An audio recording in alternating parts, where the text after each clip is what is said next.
ECOWAS, but reject their opponent's plan, which would allow President Faure Gnassingbé to run for a third term. The crisis resolution process is at a standstill.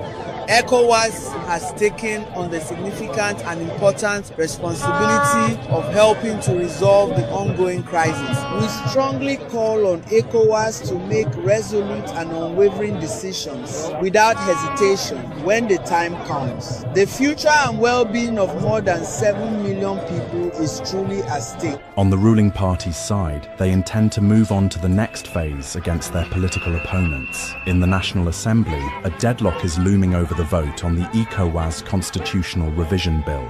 As for the protesters, they intend to continue their movement until their demands are met. The flames of resistance have finally reached Lomé. It began at dawn, not with gunfire, but with footsteps. Thousands, then tens of thousands, marching through the capital with banners in one hand and the Constitution in the other. From the universities to the markets, the chant was the same: 57 years is enough. Faure must go. No more dynasties.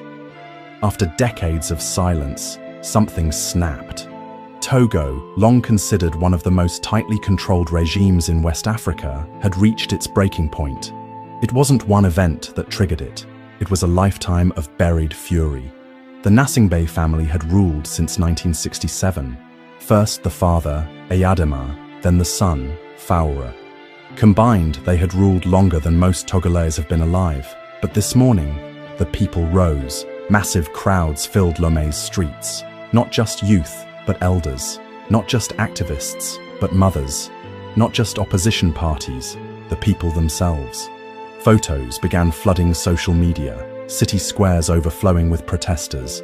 Students raising homemade flags reading Libre ou rien, freedom or nothing. Women in traditional dress holding signs that said, "We buried your father, now we bury your regime." And then the internet slowed. The government tried to clamp down, blocked Twitter, slowed WhatsApp, disrupted mobile networks. But it was too late.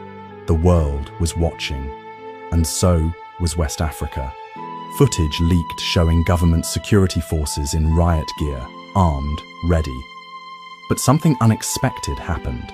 Some police units began to pull back, others refused to attack. One officer was caught whispering to a protester, "I'm tired too." By mid-afternoon, every major road into Lomé was blocked, not by the military, but by the people. This wasn't just a protest, it was a declaration. Togo had finally spoken, and the words were not soft. "You stole our future, now we're taking it back." To understand Togo's uprising, you must understand the dynasty. For nearly 6 decades, one name ruled the nation, Gnassingbé. It began in 1967. General Gnassingbé Eyadema seized power in a military coup. He promised order, strength, and independence. Instead, Togo got a dictatorship wrapped in military parades and foreign handshakes. Eyadema held the country in an iron grip for 38 years, the longest-serving president in African history at the time. Opposition leaders disappeared. Elections were a ritual, not a choice. The streets whispered his name in fear, not in pride. Then, in 2005, he died suddenly. And within hours, before the people could grieve, before a vote could be held, the military installed his son, Faure Gnassingbé, as president. No transition. No debate, no consent. The people erupted, protests swept the country, and the government responded with bullets. Nearly 500 civilians were killed in the crackdown that followed Faure's rise. But the West said little. France called for calm. The United States said Togo was a key ally in the region.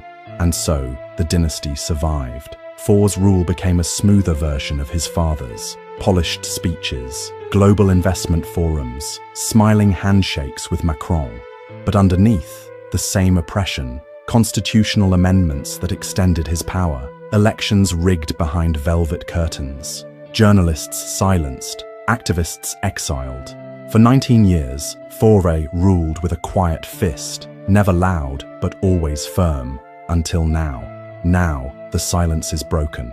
Now, the people remember. Now, the dynasty faces something it hasn't in 57 years, a nation that no longer fears it. As one elder told a reporter, "His father stole our youth, 4 will not steal our children's future." And with each passing hour, more voices rise to say, "The crown was never yours, and now we're taking it back." Sometimes, it only takes a spark, and in Togo, that spark was a leak. Late at night, a classified government memo made its way onto Telegram. It wasn't just a rumor, it wasn't a fake, it was a bombshell. The document revealed that President Faure Gnassingbé, already in power for nearly 2 decades, was preparing a constitutional revision, one that could erase term limits entirely, one that would allow him to stay in power until 2033 or longer. The people were stunned, then they were angry, then they stood up, because they remembered 2019, when the constitution had already been quietly changed to restart the clock on Faure's terms. They remembered the promises of modernization, transition, economic stability, and they remembered nothing changed. This time, it was different. The youth refused to be fooled again. Social media exploded with screenshots of the memo. Voice notes spread like wildfire. This isn't a president, this is a king in a suit, and kings must fall. Within 24 hours, protest calls swept through every campus, market, and mosque. Every family had a story. A cousin jailed, a job lost, a village ignored. And in every voice, there was one common thread: enough is enough. The opposition parties tried to calm things, calling for dialogue. But the people had moved past dialogue. They had waited for 57 years. They weren't asking anymore. It wasn't just politics. It was personal. A young protester screamed into a megaphone, "We are not your children. We are not your slaves. We are the generation that will end this dynasty." The streets answered in one thunderous voice, "Togo debout! Togo, rise up!" The trigger had been pulled, and now the regime was running out of time. Because this wasn't just protest, this was a countdown. This time, it wasn't the politicians who led the charge. It wasn't the elites or the opposition parties. It was the youth. They came in waves, not just with anger, but with strategy. Students, artists, young vendors, tech workers. Not armed, but organized. Encrypted group chats became command centers. Twitter threads turned into protest maps. Street slogans became national chants. We were born under dictatorship. We refuse to die in it. In Lomé, thousands of young people stormed the streets, wrapped in the flag, faces uncovered, shouting Faure's name not in fear, but in defiance. They blocked roads with school desks and overturned taxis. They shut down intersections with sheer numbers. Some carried signs that read, "This is not rebellion, this is remembrance." Because for them, this wasn't just about the leaked document. It was about growing up in silence, watching parents whisper at dinner tables, watching elections feel like theater, watching dreams crushed by a name they didn't choose, but were born under. One girl, just 17, looked straight into a camera and said, "My father feared Eyadema. My brother feared Faure. I fear no one." Online, videos of youth-led protests went viral across Africa. Other countries watched in awe. "Togo is standing. Are we next?" asked a Malian blogger.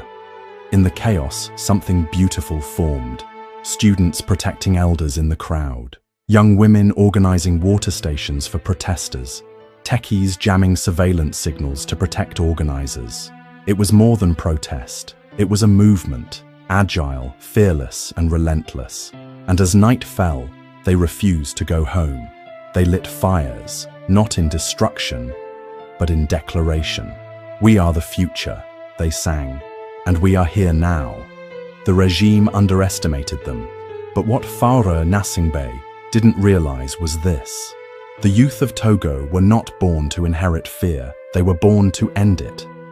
The regime finally struck back. Just after sunrise, the sound of sirens echoed through Lomé. Riot trucks rolled in. Lines of armed police and gendarmes marched toward the crowds. Their orders were clear. Break the spirit, end the movement, silence the street. But they were too late. As the first canisters of tear gas exploded, the crowd didn't scatter. They stood their ground. Teenagers soaked scarves in vinegar. Nurses formed human shields around the injured. Young men threw back tear gas canisters with bare hands. In Togo, riot police charged and met a wall of linked arms. In Bay, protesters built makeshift barricades with trash bins and burning tires. In Amutive, chants drowned out sirens. We're not afraid, we're not alone. And for the first time in years, the people didn't run. One protest leader, covered in dust and sweat, shouted into a megaphone, "Let them gas us, let them shoot, we will still be here tomorrow." Across the city, videos showed something the regime feared most: police hesitation. Some officers lowered their weapons, others looked away.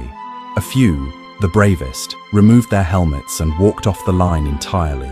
One was caught on video whispering, "I have a daughter, I can't keep doing this." That clip went viral. By midday, journalists were reporting internal splits within the security forces.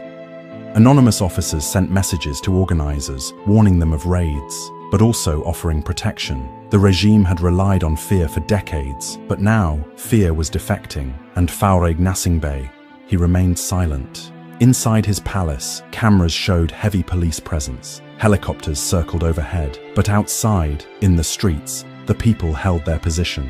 Because when the police arrived with batons, Togo answered with bravery. When they brought force, Togo brought faith. This was no longer a protest, this was resistance, and the people were no longer running. They were standing, for the first time in generations. By the 6th day, Togo was no longer just rising, it was boiling. The protests had spread far beyond Lomé. Cities once considered quiet, Sokode, Kara, Atakpame, were now rumbling with unrest. Roads were blocked, schools shut down, government offices deserted. The regime tried to maintain calm, but everyone knew the truth. The country was slipping from their hands. Whispers came out of the military barracks. Some soldiers had been refusing orders. Others locked their weapons in the armory and disappeared into the crowd. One audio message, recorded in secret, leaked to the public. "We signed up to defend the nation, not one man's throne." It spread like wildfire. And suddenly, the people weren't just fighting for freedom, they believed they might actually win. In Lomé, government ministers were seen leaving buildings with escorts. The national TV station reduced its programming. And inside the presidential compound, silence. Faure Gnassingbé had not spoken. Not to the nation, not to the press, not even to his own people. Instead, sources say he was holding closed-door emergency meetings with French advisors and regional intelligence officers. But time was running out. Every hour, the crowds grew. Every hour, more uniforms disappeared from the street. Every hour, the chant got louder. "He will fall! He will fall!" The opposition parties tried to catch up, but the people were no longer listening to speeches. They were listening to each other. One elderly man stood before a courthouse in Lomé and declared, "I've seen 4 coups, I've seen 3 constitutions, but I've never seen the people like this. This is not rebellion. This is a rebirth." Togo wasn't asking anymore. Togo was demanding. And as the capital held its breath, one truth hung in the air. The regime was not fighting to govern. It was fighting to survive. After nearly a week of silence, the nation waited. Speculation filled the streets. Was Faure on a plane to Paris? Was the army still loyal? Would he resign? Then, suddenly, every state channel went dark. And just minutes later, they returned with a single image. Faure Gnassingbé, seated in a gold-trimmed chair, alone, expression unreadable, a flag behind him, a microphone in front. The long-awaited address had begun, but what came out of his mouth only poured fuel on the fire. "My fellow citizens," he began, "what you see in the streets is not a popular uprising. It is the work of foreign agents, radicalized youth, and enemies of stability." Gasps rippled across households. Phones buzzed with disbelief. People gathered in cafes and marketplaces, listening in stunned silence. He continued, "We have preserved peace for decades. Togo is a respected partner of the international community, and we will not be destabilized by those who seek to plunge us into chaos. Not a word about the leaked memo. Not a word about the lives lost. Not a word about stepping down. Instead, he blamed the people." On the streets, the response was immediate. Crowds erupted in fury. Chants turned into roars. You lied for 57 years. You won't lie one more day. Foreign agents didn't starve us. You did. Even longtime supporters of the regime were silent. Some turned off their televisions, others removed Faur's portrait from offices and walls. In the army, sources reported growing unease. One senior officer was overheard saying, "If that's the best he has, he's already gone." The regime had miscalculated. This wasn't the 1990s. This wasn't the silent generation. The youth of Togo had seen too much, endured too long, and were now too united to be silenced by a speech full of denial. Faure had spoken, but he didn't calm the nation. He ignited it. While Faure tried to hold his crumbling palace together, something powerful was happening across the northern border. Africa was responding, but not the Africa of foreign diplomats and quiet press releases. This was the new Africa, bold, unapologetic, and sovereign. Within hours of Faure's failed speech, the Alliance of Sahel States, AES, led by Burkina Faso, Mali, and Niger, released a joint statement. "We, the nations of the Sahel, stand with the people of Togo in their pursuit of freedom, dignity, and sovereignty. We warn all foreign powers, let no one interfere in the will of the Togolese people." It was short, but it was thunder, and it shook the region. In Ouagadougou, Captain Ibrahim Traoré appeared on national television with a message that cut through the fog of political games. "When a people rise, we do not ask who they are. We ask what they suffer, and if they rise in truth, then we rise with them." Crowds in Mali and Niger cheered as the statement aired. AES flags began to appear in Togolese protests. Some demonstrators wore red headbands, the symbol of resistance in the Sahel. Others raised signs that read, "From Bamako to Lomé, the empire falls today," and it wasn't just words. AES intelligence services reportedly alerted Togolese activists of possible foreign-backed disinformation campaigns. Encrypted satellite phones were donated to protest leaders. AES radio stations began covering Togo's uprising hour by hour, defying the blackout from Western and regional media. Meanwhile, France was quiet. The United States issued a vague call for restraint, but West Africa knew what that meant: stall, control, delay. AES refused. Their message was simple: this is not a Togolese problem. It's an African awakening. For the first time, Togo's fight was no longer alone. It was part of something bigger, a wave, a movement, a storm. And Faure Gnassingbé, he wasn't just facing his own people now, he was facing a continent rising. In Paris, the lights were on all night. Briefings rushed across desks. Urgent cables left embassies. And behind closed doors, the question no one wanted to ask was being whispered in panic. Is Togo next? The uprising in Lomé had already spread across Africa's social media like wildfire, but now it was beginning to do something far more dangerous: inspire. In Ivory Coast, whispers of protests. In Gabon, students posted Faure's face crossed out with red ink. Even in Senegal, where protests had recently flared, the chant returned: "We are all Togolese now." And for the West, this was bad news. Togo had been a safe partner, a reliable ally, a quiet corner in West Africa where France could train soldiers, run logistics, and move money without interruption.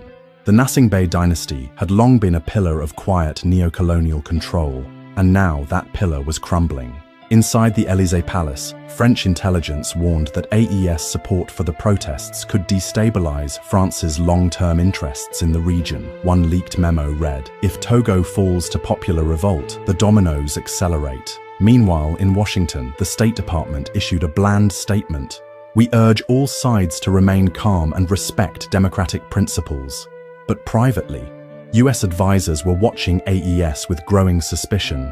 Burkina Faso, Mali, Niger, now rallying around Togo. That wasn't just defiance, that was contagion. And worse, they weren't doing it through UN speeches or backdoor deals. They were doing it openly, unapologetically, and with receipts. The West's usual levers, aid threats, IMF pressure, embassy whispers, weren't working, because the people didn't want deals. They wanted dignity, and now even fear had failed. A French journalist